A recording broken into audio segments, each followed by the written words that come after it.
So guys, ingani ang pag-handle no sa kung ay atong irodre karon ang kanina dog medyo aggressive siya. And madlock ang to ang mga owner na magdali siya para mag-walk or para kuhaon siya sa cage kay para i-groom kay medyo mamakit siya. So ingani ang pag-handle sa aggressive na dogs. Mag-matter lang siya sa tali no. So kani siya very important. This is training leash.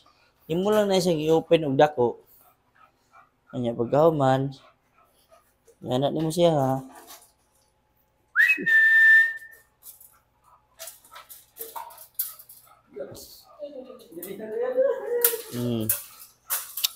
So, nga na lang siya kasimple guys.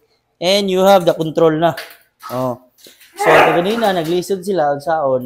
Pero ingani lang na siya. And then, karon ito siya nga naon. Simple lang siya, no? Oh. So, ganina, kulbaan siya. Pakita ang dog.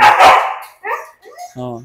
Kulbaan sila sa dog kaganina kay umaak daw. Pero, atuan na siyang giwan. Paamo. And karon wala na siya problema. So, let's go!